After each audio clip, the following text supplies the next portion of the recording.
Welcome, everyone, to the Deep Dive, the podcast that skips small talk and goes straight for the concepts that shape our thinking and behavior. In this podcast, cold expertise is defenestrated as warm philosophy is enthroned in an attempt to explore the field in which we're all scientists looking for answers, living well.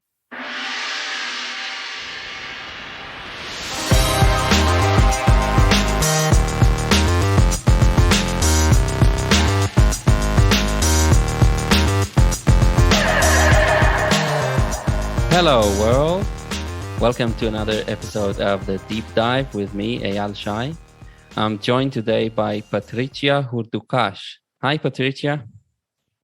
Hi, Eyal. I'm very happy to be here with you. Happy to have you here. And let us not beat around the bush. What are we going to discuss today?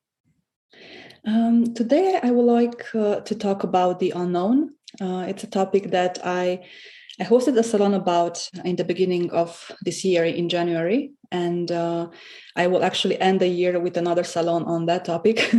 It's just a topic that it's always fascinating for me because always in my life I had a lot of unknown, as an immigrant, or always changing countries, always changing jobs, and I'm curious how we can get more comfortable with being always somehow into some kind of an unknown and navigating that gracefully and, without fear, and how courage has an important role in how we tackle this unknown. Fantastic. It's a topic, not the specific word, but some of the past episodes have kind of danced around it, and maybe we can tackle it head on this time. So I guess a good first question would be, were you always dealing with unknown things in your life, I guess, or did it always bother you? I think I started to deal with a lot of unknown when I moved from Romania to Berlin in 2015 for my studies. And I think since then, my life was quite chaotic, as an immigrant, but also always changing jobs, always changing careers, and always changing homes. And at some point, I saw that this change is actually my only constant. I mean, it's something that's always, showing up again and again every year. And even this year, of course, with the pandemic, we all had a lot of unknown, and we still have a lot of unknown in our lives. But this year, I wanted to start the conversation with the unknown and also to finish it, because I wanted to look back on this year and see, what kind of things I was prepared for and what kind of things just showed up unexpectedly, and still brought a lot of joy and somehow also changed the direction of my life completely, even though that sounds a bit dramatic. But, we never know what each year will bring. And for me, it's a fascinating topic because we cannot map the unknown. We can only try to imagine it. And most of the time, life brings us to a whole different territory than we expected. Yeah, absolutely. I'd like to ask quite a simple question, but maybe in the first day that you mentioned, let's say it's 2015, what is your emotional response to having this unknown? Is it unnerving, or is it exciting in the sense that new good things could appear at any time? I think it was both. So in 2015, it was definitely both. I was very nervous because I was, living Romania alone to study. I had no friends, no family in Berlin, but it was also very exciting because I love novelty. I love walking in new cities. I love discovering new cities. So for me, it meant that I can definitely expose myself to a lot of new experiences that I couldn't get, for example, in Cluj-Napoca, where I lived in 2015. So it was super exciting, and it still is. I think for me, the unknown means, yes, you're afraid, but it's also very exciting because most of the time you cannot even imagine the things that will happen. Of course, this can go in a good way or in a bad way. Like life. Yeah. And in terms of the things that actually were unknown and those that became known over these years, would you classify most of them as things that you were afraid of them happening, or more of the good kind that surprised you for the better? I think most of them are the good kind, and most of them required a lot of change in terms of work, in terms of purpose, in terms of even lifestyle, and also in terms of location. Because 2 years ago, I moved to Switzerland, and this was also a lot. This also meant a lot of unknown for me. And I was afraid for sure, especially because I moved without having a job and I was in interview processes. And I was afraid. And honestly, I started with a lot of anxiety, I think, before, because I didn't have anything known in this country again.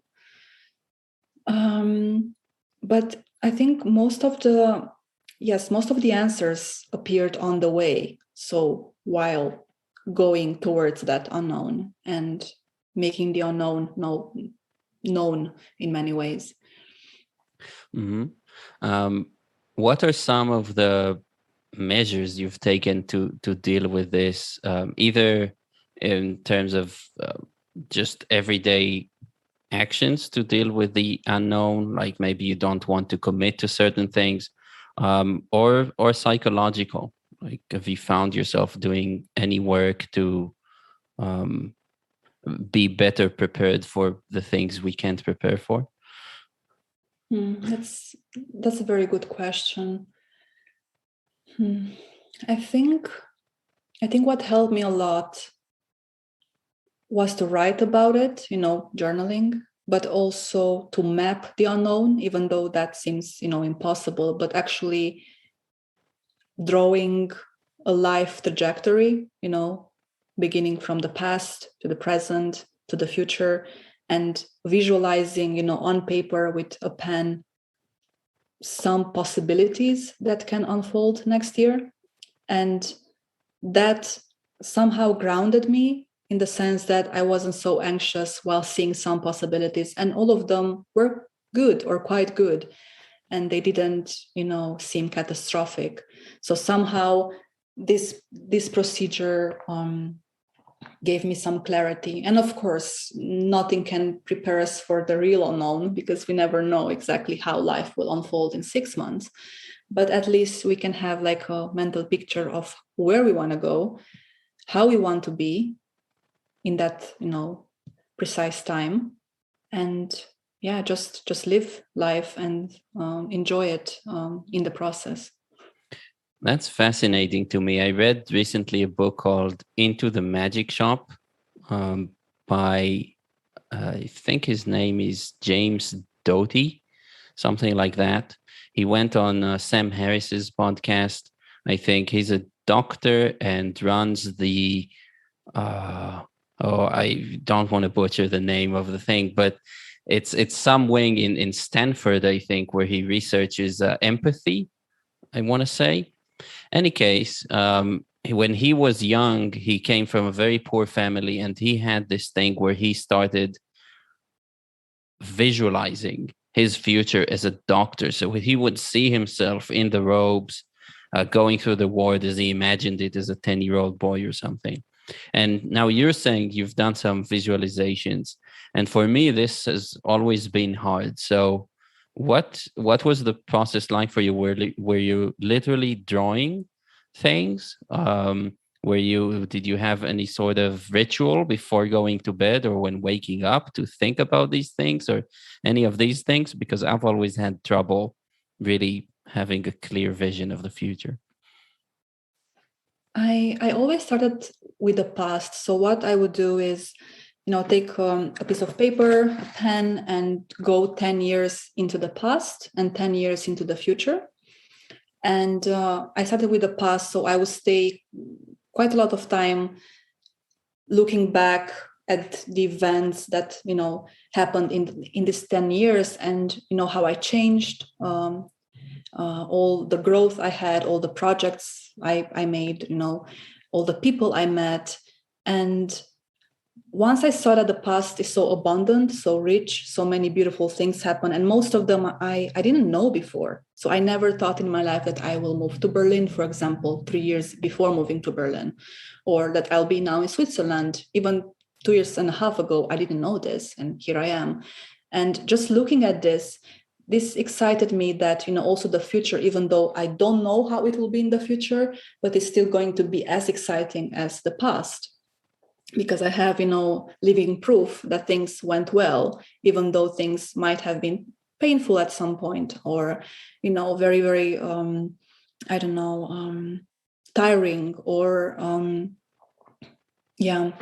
And then I just visualized the future, and there I looked at the areas of my life that I think they are the most important for me. For example, people, the place I live in, as in the community, and also the city. For me, the city I live in also has a very big impact on my life, and the kind of work I'm doing for myself and for others. And I just explored, by writing down words, like, I don't know, I want to live there and do that and feel like that. And there are different versions of that. I mean, I could just, draw 4 arrows and just write something slightly different. And each scenario was okay and good. And it felt good for me, even though they were a bit slightly different. So this is how I envisioned it. And it really helped me. And it still helps me when I feel a bit directionless, or when I feel a bit anxious about the future. It helps me to go back into the past, look that things went well, and try to envision the future. And I'm not drawing per se. Sometimes I am, but I am mostly writing and using a lot of arrows. So mostly like in a map. So just like trying to draw a map, but by using words and arrows, if that makes any sense. It does, and I love it because it opens up several possibilities which you're all happy with. And I think that's key when we are trying to live well, is never to make our happiness or well-being dependent on any one parameter, right? So a lot of people, I think, or definitely people I've met, doesn't matter if it's a lot, but I've met people that are very particular about what is going to make them happy. And that creates a mindset where, if you don't have this thing, then you're not happy. And that's a problem. And I see a lot of utility in your method, in the sense that it opens us up to possibilities and makes it clear to us that we'll be okay no matter what. So I'm interested in that. When is the first time you remember yourself doing something like that? Not at age 10, because looking at the first 10 years of your life is... I think I did it the first time when I moved to Cluj-Napoca from my hometown. So I was 19 and I moved to study in Cluj. And I think that's when I did it. So I looked back at, I don't know, the past 5 years of my life and what I want to do with the next 5 years of my life. And I think I started doing it more and more since I moved outside Romania, since I moved to Berlin, because I wanted to have a bit of clarity and also a bit of comfort in all that unknown. Because sometimes, if you feel a bit overwhelmed by the things that will happen in your life, you cannot enjoy your daily life. And that's something that I didn't want to happen to me. I didn't want to have everyday anxious days, overthinking. I wanted to think about it, imagine many abundant versions of how my life can unfold, even though they're slightly different. And as you said, I didn't want to be like, I want to be this and this, and to feel like that, or else, I will never be happy. I think we can be happy with different versions of our life, but I think, at the end of the day, it's also about our attitude towards life. and how we feel on a daily basis. And that's why I started this practice, because it balanced me. It was like an anchor when I needed it, when I didn't know in what direction I should go. Yeah, that makes perfect sense. And it also, I think, would help you to know yourself, which is something that presumably we can know and we should know, even though some of us are not doing it enough. So is it something that you find that it helps you know yourself and your choices so that you are always known despite other things in your life not being so? Yes, yes. It definitely strengthened the relationship I have with myself and knowing myself better. And it also gave me the courage to try new things and risk, because I saw that in the past, each time I risked, something wonderful happened. And of course, that doesn't mean that I didn't have, again, suffering or heartbreak or, disappointment. I had that. But in that process, also a lot of wonderful things happened, and, the dominoes started falling. And I think they are still falling towards the new direction I will take in my life. Yeah, so for me, it was also a way of trying to find my courage, by looking at the past every time I risked and things went wonderfully. And that gave me the courage to risk again and to wait and to somehow have some kind of comfort that things will go well. Nice. So, would you be comfortable with giving one example of something you risked and that turned out well for you? For example, moving to Switzerland. When I moved 2 years ago, exactly 2 years ago, actually in December 2019, I was quite in a bad time in my life. From many perspectives, job-wise, relationship-wise, family-wise, in the sense that I was very far away from my family. And I didn't know if moving to Switzerland will make any sense, because I never envisioned myself here. And I wanted some comfort in knowing that, look, I'll have the job there, or I'll have, that particular lifestyle that I want, but nobody could guarantee me that. So I moved without a job. So this is a good example, because once I moved here, of course, the pandemic came, and I was not prepared for that. Just 2 months after I moved, Nobody was. Don't feel bad. Yes. So yeah, that's another example of the unknown. And yeah, but these 2 years were wonderful in many ways, and things just became better and better after that, difficult December, and things started to fall into place. And I found somehow my purpose here, of course, in these 2 years, because now I'm moving again, by the way. But for these 2 years, things were good. And also, during the pandemic, I was here in nature. I was somehow still,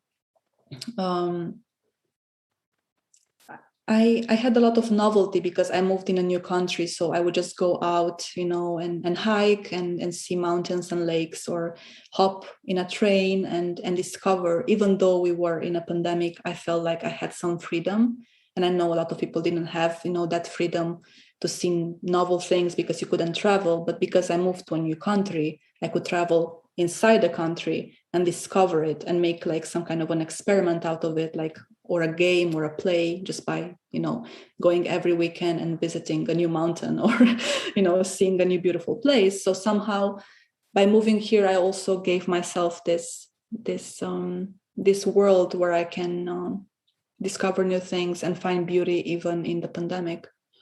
So I think this is a good example, even though I was terrified by moving here, because without a job and, some limited savings that could last me only for 3 months or so, it's not ideal, especially in a country as expensive as Switzerland. Right.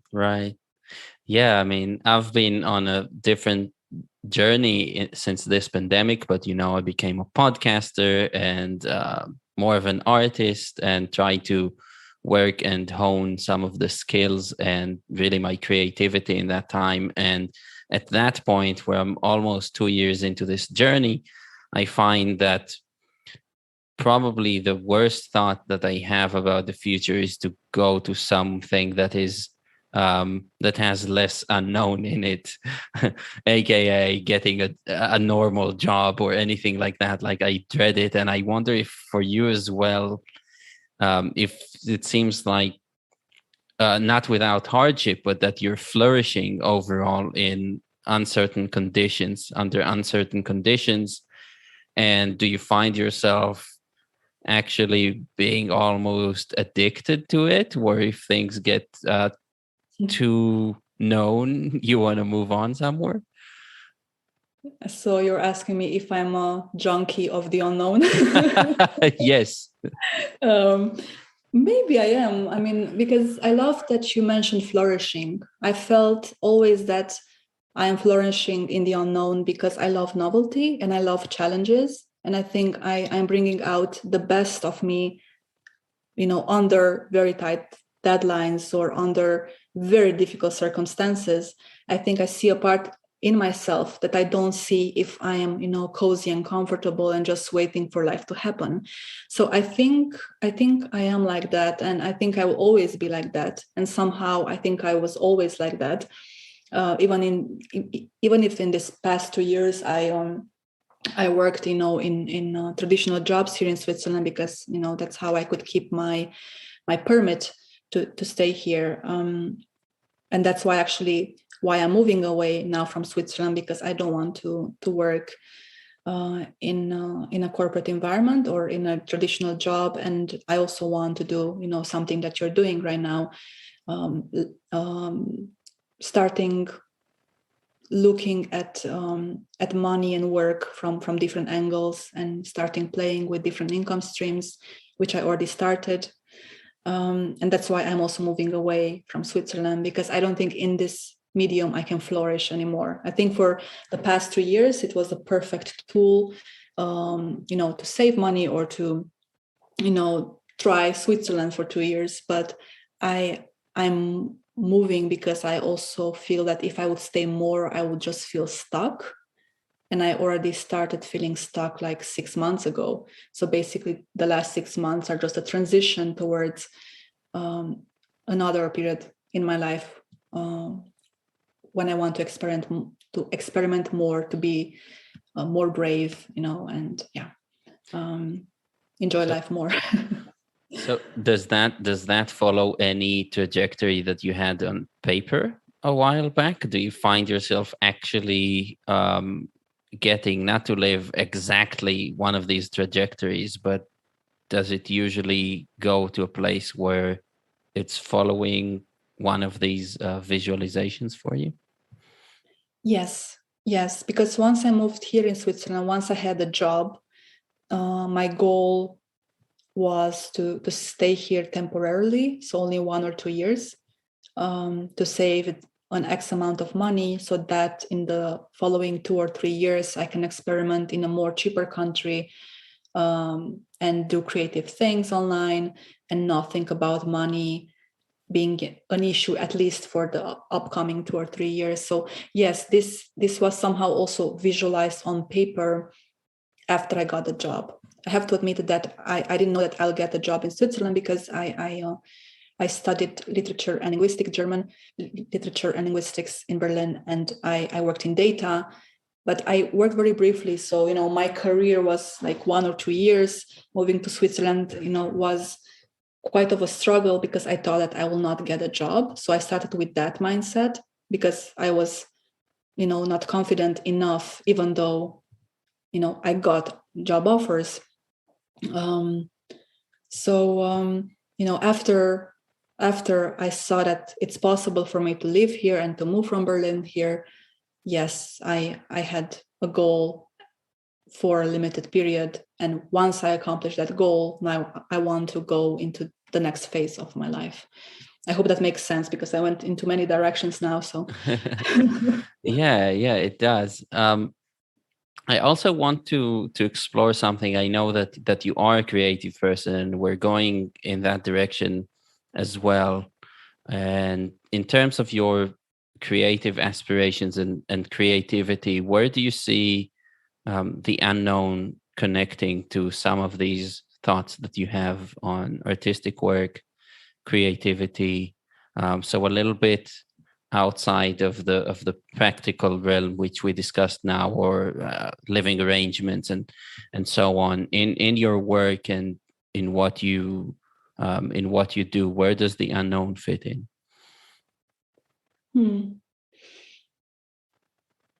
I feel like I'm more creative when I'm in the unknown. I feel like I have more luck if I'm in the unknown. So this, of course, also affects my creativity, imagination, my projects. So I think I need the unknown in order for me to grow and to also get more creative and to risk and to, be more creative in my projects. So somehow I think that's why I'm changing so much, and I am risking things because I know it's going to be worth it in terms of having a more abundant world. And always when I feel stuck in a place, in a job, I'm just moving forward. So I don't like, staying there and complaining for a lot of time. I want a strategy. I want, a goal and a deadline. That's very important for me. Even in this, Switzerland project, the 2 years project, I had a deadline, and the deadline is actually this December. And this December, I'm moving back to Romania for a while temporarily to start working on my business. So yeah, I think even in the unknown, somehow deadlines matter, so that you set yourself, look, by July, I don't know, next year, I want that and that somehow to happen. But if you don't have a date in mind and you say just in the future, I want that, that's a bit directionless, and it might create even more anxiety, and it might make you even more stuck because you don't have necessarily, a date, a month, a year in your head. I think that's why visualizing my past 10 years and visualizing my next 10 years was so efficient for me, because I could look, at specific dates, or I could, think, look, in 2 years, I want to be around that, I don't know, I want to live in that area, or I want to, work on that meaningful project. Being specific as well matters a lot, and not just say, yeah, I want something in a very general way, because it could still help you by having a vision of what you want to have, but I think being more specific can actually also show you the steps you need to take to arrive there. Yeah. Yeah, again, this is just amazing. I mean, personally, I kind of wish I was able to do something like that, to say that, by next year I want to see my podcast or another project I'm doing at a certain thing. And it's just so hard for me to visualize and get an idea of what is possible. And if I don't know what is possible, then it's hard for me to say. But I do get a sense that for you and for other peoples I've heard from about this, there is almost an ability to predict the future if you are talking to yourself in some more specific terms like that, with visualizations that are clear. So I'll definitely have to learn how to do that, and I'm looking forward to do that. In terms of not knowing what you're going to do next, and then arriving at the next project or artistic endeavor, how do you find that happening? There's recently this video circulating from the Beatles documentary that just got released, Get Back, of Paul McCartney just starting to go crazy on his guitar.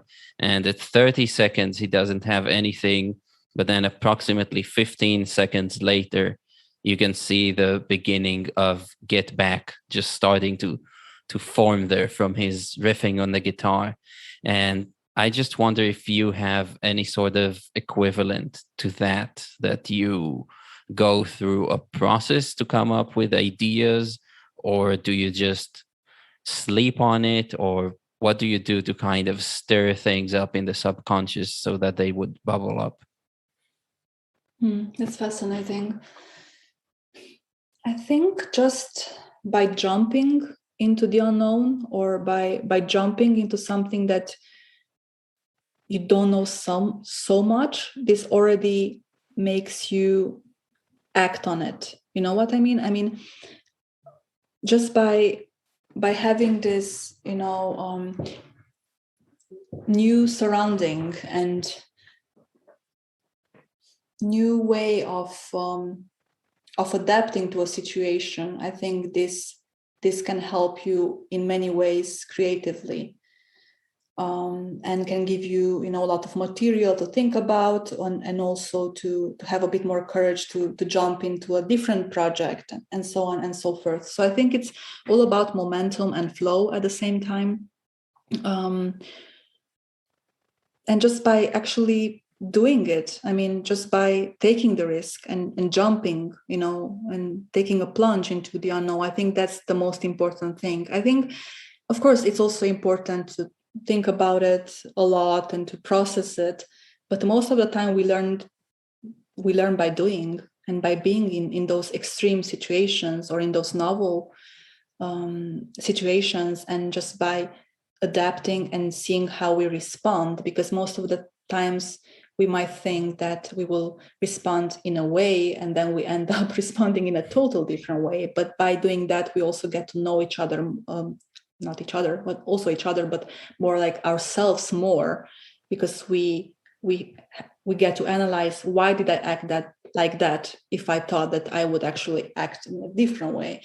So this is a bit abstract, but my point is just jump, just try the new thing and risk it.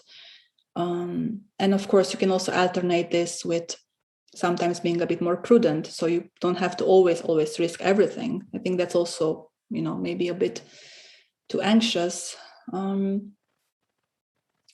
hope this somehow answered your question. I think I'm going into many directions right now, honestly.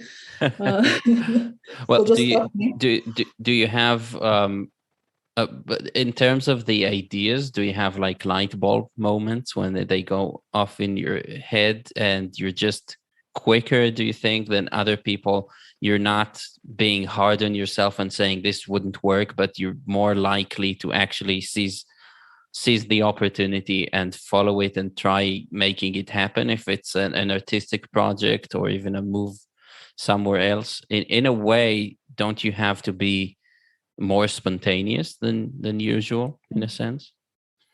Yeah, definitely.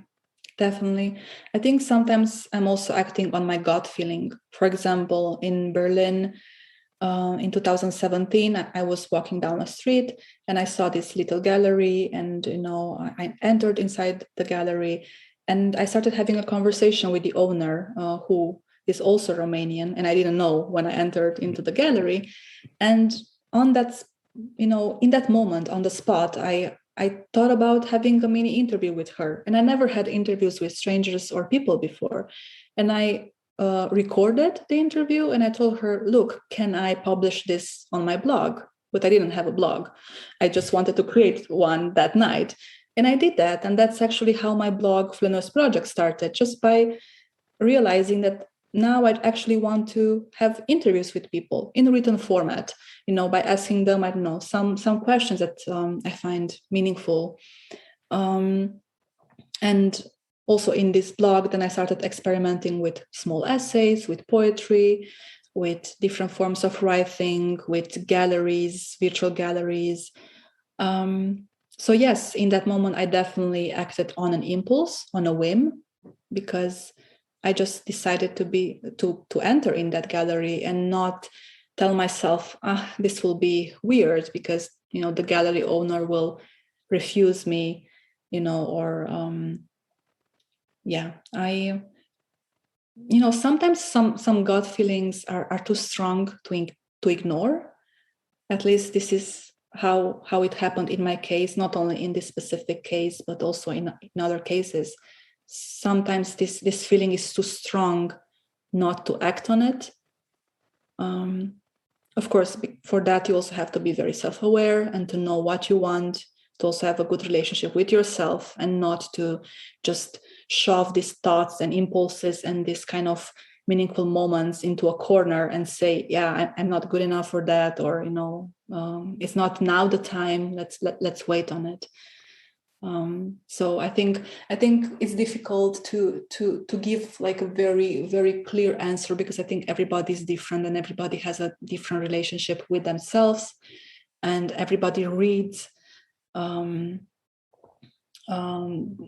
this kind of gut feeling in a different way. Yeah, absolutely. I this resonates with me a lot. I think it reminds me of when I do dialectic, which is about creating a model of the world that's true and accurate, so that when you apply it, you get good results because it sits well with reality. If you think about concepts like love or things that really matter to us, in the beginning when we're young, I think if you just act on a gut feeling, if you're doing things just because you have the hormones in you that push you to do something, then we might learn that this is kind of unfitting in a lot of situations that we were getting angry very fast, or very passionate very fast about something, or too fast or too angry, or too passionate or too angry. And I think, though, when we start to develop a model of the world that's correct, that informs all our actions, then I think the next step is to really trust it, that we have it together, and that when we actually act on a whim, or we act on a gut feeling, then it's really trusting ourselves that what is going to come out is a good thing, because we thought a lot about what's good in the end. And we don't want to put inhibitions, because if you don't seize some moments, they just go away.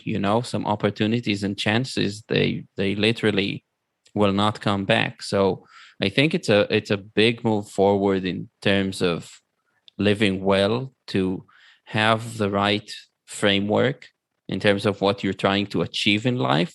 And if you have the framework, everything you're going to do based on instinct is actually going to be in line with that. And you're going to learn to trust yourself, because you see, here, look, I didn't have this strong super ego who's inhibiting my actions and making me paralyzed, basically, just because of the fear that I would do something horrible, like hurt someone or hurt myself or something like that. So to me, that's a really good sign if we can do as you do, like what you say, that we can go with our instinct and trust ourselves to get good results. Yes. I like that you brought into the conversation the topics of trust and regret as well. Trust in the sense that, yes, we need to trust ourselves, but we also trust ourselves if we act on what we said that we will act on.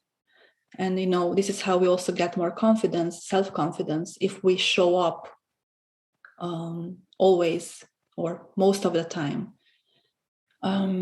So trust is very, very important, yes. And also the topic of regret is interesting in this, related to the unknown, because most of the risks I took in my life, risks in the sense that, moving to a new country without knowing how it will unfold, or, trying something new, or trying a new project, or quitting my job for the 7th time, most of the time I didn't know what will happen, but I knew that I will have a lot of regrets if I don't change.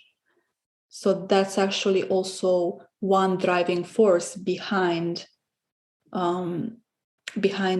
making the change, because I knew that I will not be happy, 30 years from now, looking back and not acting on what I wanted to change. And it's not only regret, it's just like really knowing that I would not be happy. I mean, my future self will not be happy by, staying in that stagnant situation.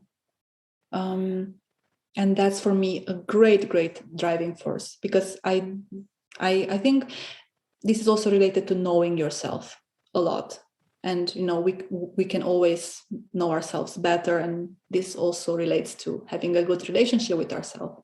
So I think everything is somehow interconnected. Yeah, absolutely. What are some techniques, or if it's not very structured, still, what are some of the things that you did or you do in the present to know yourself better?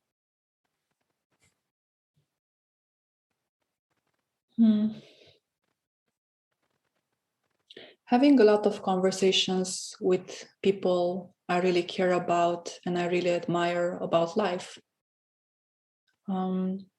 This is how I know myself better, in seeing how I reply to some questions and seeing how I changed. And I think also this visualization, of the past 10 years and the future 10 years is very helpful, because when I look back at the past 10 years, I'm feeling proud of my past self. And I know that I can always, grow more and I can do better. And, but at the same time, I'm taking my time and acknowledging all the efforts and all the risks I took and being happy with myself, even though we can always be in a better place or having done better or having already a successful business or, a different lifestyle. So I think this is how I started having a better relationship with myself, because I took the risks and I'm proud of that. And yes, not all the time it turned out in the best scenario, in the best way, but I still changed. And I think that matters for me the most. The fact that I took the leap, I jumped, I changed, I moved forward. Yeah, that's lovely. And I love your answer, talking to people, seeing how I reply. So there's this whole theme now in our conversation of the unknown, testing yourself, knowing yourself, moving forward, doing something that's less than the absolute comfortable move. And I think that is so true, because for personal growth, I think it's very problematic and dangerous for ourselves if we get ossified by doing the same thing and just feeling secure because maybe we know slightly better what the future brings, but we really don't know about the really big things that really have nothing to do with our work. And it sounds like you are constantly testing yourself, because that is the way to do evolution. So an animal that would be completely happy with its surroundings and wouldn't do anything to change is very prone to extinction when eventually the conditions do change. Whereas if you push yourself to look into every little nook and crevice in your environment, you can learn new things and then be better fitted for a possible change. And specifically with conversation, I love it, because what I do dialectic, what I do with people and with myself, is all about asking good questions. And the answers, there is no pressure to give good answers. You can take as many shots as you want at the truth. But if you provided a less than ideal answer, then there's still going to be a good question. And eventually you will have to get to a point where you give an answer that resonates right and can stand a test of yet more questions. So when an answer comes about where you can ask a bunch of questions about it, but the answer stays the same, there's a solid theory.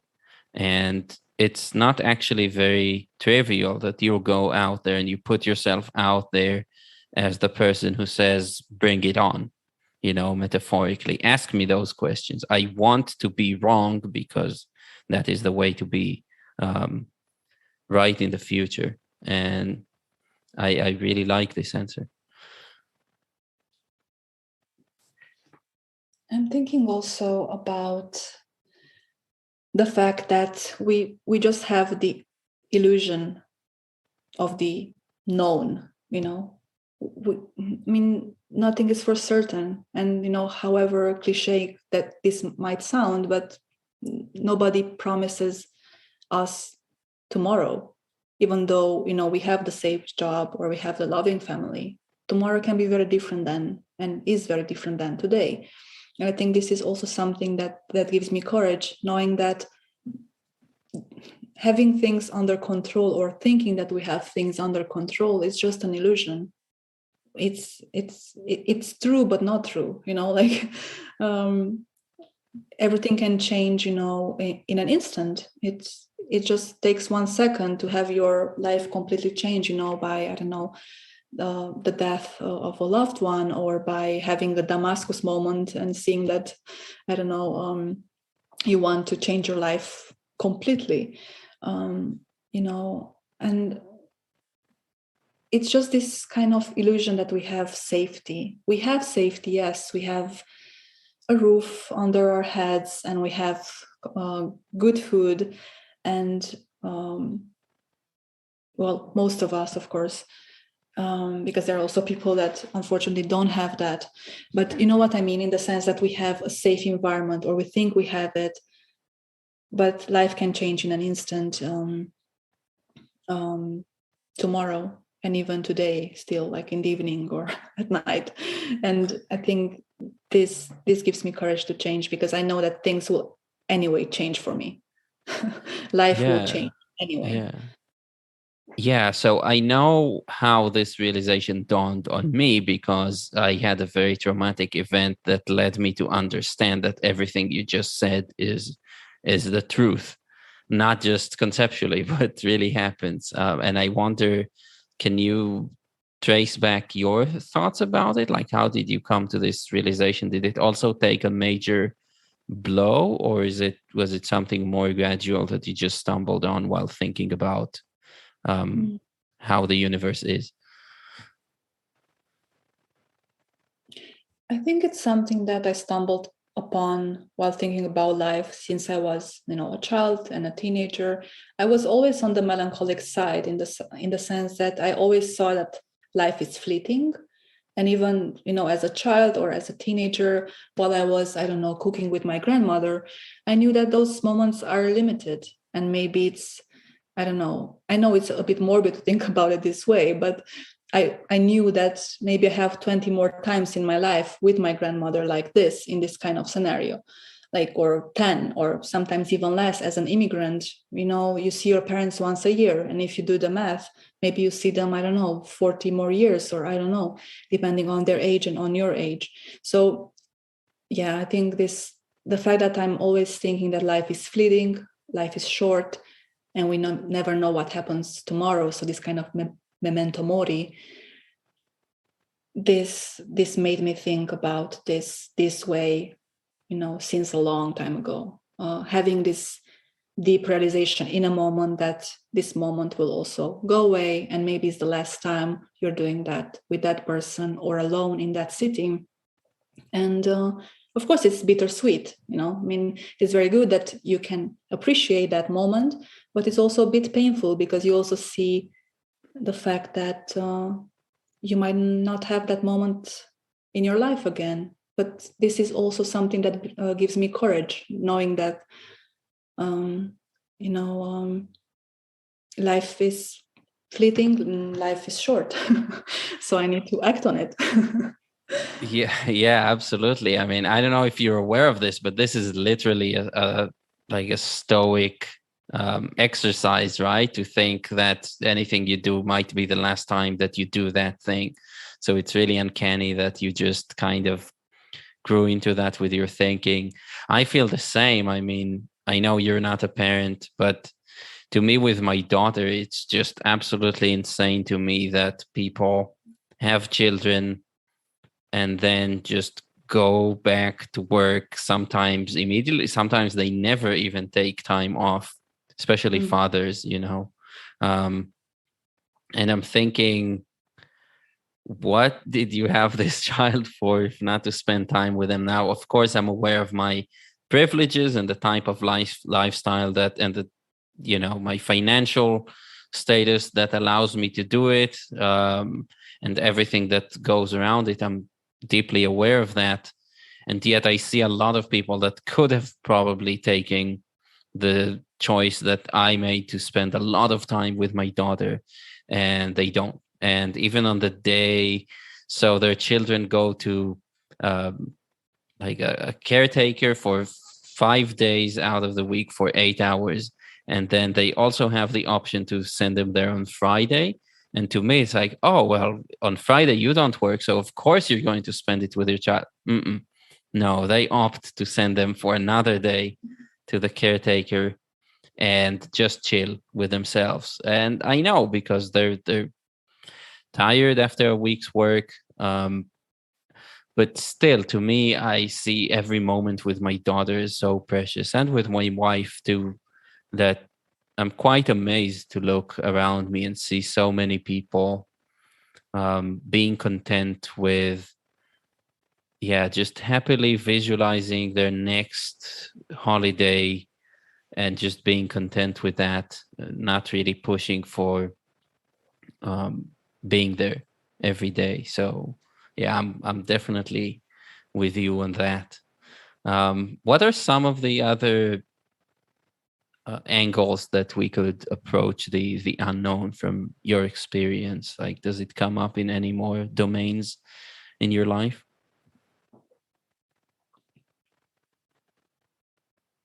I think the most important one right now is the unknown or at least for me in this moment, is the unknown related to not working anymore and to try to find ways of of providing for myself while not working. And of course, I worked for it in the past 2 years, in able to provide for myself for the future 2 or 3 years. But still, this comes with a lot of unknown, because I don't know how things will unfold. I have some projects on my mind, and I know where I want to be maybe in like around 6 months, but that's all I have right now. So I think, I mean, this could be an angle, the fact that now I think more and more people, especially in the inter-intellect, the community we're both in, are taking are making this big change in terms of work. Some of them are not working maybe for 1 year and trying some side projects, or actually they're still working. That's the thing. I mean, we're all still working and working on our projects. We're just not working in a traditional job. I think for me it's very important to emphasize that, because I actually wrote a small essay about taking 1 year or 3 years off. And I'm like, I'm not taking them off. Maybe I'll work even more than before, but I'll just work on things that bring me joy or meaning. And yeah, sometimes those things can be frustrating, even though they bring you meaning or joy, because maybe they don't grow as fast as you want. So this is one direction, the fact that I think more and more people are willing to plunge into the unknown for work, and trying to seek work that gives them some meaning and emotional comfort, and that feels better for their mental health. because in my case, this was very important, because in the past year and also last year, I wasn't very happy on a daily basis with my work because I didn't like it. And then you might ask, why did you do the job? For money. And that's it, just for money, to save, to have more time to experiment later. So it was very transactional. I give you 9 hours of my life because I need money to put aside in the next year, and I have to shut up about it and save, so that now, in December, this year, I can take the plunge, I can jump, I can, move towards my actual goal. And I think another angle that we could look at in relation to the unknown is the fact that life is always better than the movie in your head. Mm-hmm. I never expected in January this year how my life will unfold in the past 11 months. And it's been a crazy ride, but so satisfying and so abundant. And I had some moments that I never thought I'll have in my life in terms of joy and friendship and connection. And I didn't plan for that in January, honestly. I never thought in my life that I'll have those moments and those experiences with those dear people, but it happened. And this just gives me more courage, because I know that life is more abundant than I think of. Right. And it's so important to leave the window open for these opportunity to come in, or leave the door open. So that's yet another reason for me, I think, not to get into this very structured way of living where nothing can get in but the really powerful evil stuff that can just take the door down. Yeah. In terms of work as well, I've been with myself trying to rethink the concepts that we use to describe work. So of course there's job, there's that thing which you just now said, where it's just compensation for the time you're putting in.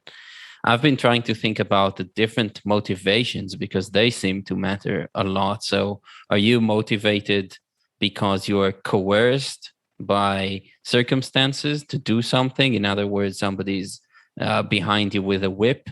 If you don't do this, you'll get whipped. And for me, I also try to get to the point where my motivation is completely internal, and it's me who's motivating myself. And I've been trying to think about what words could describe that and distinguish them from other types of motivation that are maybe not as good as this one. And I didn't know, do I feel compelled? Do I feel, yeah, and I'm still work in progress. I'm trying to think of a new language to describe this, a good kind of motivation where you just have this thing flowing in you, and there is no obstacle in the way to stop it. There is no inhibition that tells you not to do it, and there's no whip behind you that basically makes something that you don't want to do. So I'll still have to report to you what I find in terms of the language to use in that. But happy to hear if you have suggestions at any point. Yes, internal motivation is very important, and actually, it's why I'm taking, this time, 1 or 2 or 3 years, how much time I need to experiment and really, listen to my internal motivation, what brings me forward, and to try to make a living out of it somehow. Of course, every life is different. Every kind of lifestyle we envision for ourselves is different. That's why we're going back to, you have to know yourself very well to know what you want. In my case, I knew that I need more freedom to experiment. I need less constraints, less restrictions, because I feel very anxious when I have a lot of restrictions. I also don't like, being told that you need to do things in such and such and such a way and being disciplined for it. I know because I went through that at work, in my very different jobs, in very different industries, and also in the Romanian, school system, by being always disciplined, and also being somehow coerced to think in such a way and not in a different way. Of course, that changed in Berlin, where I studied while I was studying, and we plunged more into critical thinking and actually, being able to, express our opinions openly, and professors were our friends and not this kind of authority, as I felt, while I was studying in Romania. So yes, going back to what you said earlier, I think this internal motivation is important, but you also have to make space for it. Because if you're every day in a very restricted medium, in a very kind of rigid job, and and also surrounded by people that are not willing to listen to other perspectives, then it's very difficult to listen to your internal motivation, because you always see the external one, or you see what others want for you and not what you want for yourself.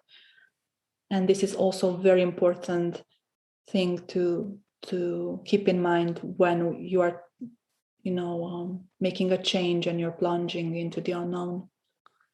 Absolutely, 100%, 110%, if you ask me. Yeah, so I think it would be nice. We're now in December 2021. I think it would be nice to hear from you what your next step actually is, so we can root for you. And just very quickly, if you want to just share with us the next unknown part of your life, I would love that. Yes, so in a couple of weeks, I'll be moving back to Romania, in a mountain town called Brașov, and I will start experimenting with different projects, from my blog to writing a book, called A Field Guide to Flannery. It's something that I'm just willing to experiment, with photography, text, something very visual, but also a collection of the interviews I took in the past years. It's a dear project for me because I'm just doing it because I love it, and that's all. And I have no expectations out of it, like publishing or even, sharing too much. And I also want to start my own business, and I have some ideas on my mind, different ideas from starting a small e-boutique, where I sell some products. And I also want to experiment with cultural retreats in Romania, in the mountains, hosting like big events on certain topics. So I have some directions. I clearly have at least 4 or 5 directions, writing a book, starting a boutique online. And for all of them, I have a lot of energy. I have a lot of time. And I don't know how they will unfold, because in 1 month I'll have even more time than now, and I'll think about how can I bring each idea forward, and yeah, let's just do it. I mean, I'm just going to jump in these projects and see and adapt, to the changes as they come along the way. I think this is how I work best, by doing them, by trying and then tweaking a bit in case they don't go as I want. I think a lot of the unknown in my case right now is the fact that I'm not yet there in that city where I want to talk to people, where I want to curate in some small cafes some kind of exhibitions. And for that I need to actually be there and to talk with the manager of that cafe, and to establish connections and relationships. So yeah, it's very exciting, and I feel like a kid, because it's the world is mine right now, so I can do whatever I want without restrictions.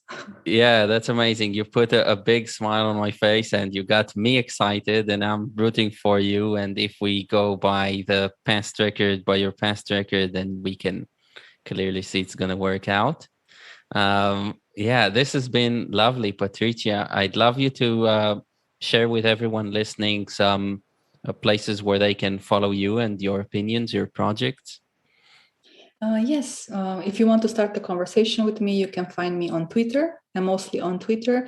And I also have a blog called Flaneuse Project, where I sometimes publish some interviews or some small essays in English and Romanian. But if you want to get in touch with me, just write me on Twitter. And yeah, I love to have a conversation with anybody. So, and sometimes I'm even sharing on Twitter my calendar, where people can book 15 minutes conversations on different topics. And this is a project that I started actually in the pandemic because I just wanted to meet more people and to have conversation with strangers because I couldn't have them in cafes. So I think Twitter is a wonderful place for that. It is, and I can testify that you were one of the first people, I think, there where I just learned that, oh, you can just connect with people online and just have that whole world of just meeting people, see what comes out. And this has changed my life so much. So thank you for introducing me to this concept as well. This has been lovely. Thank you so, so much for taking the time and exploring the unknown with me. Thank you so much, and have a nice evening. And thank you to anybody listening. Thank you.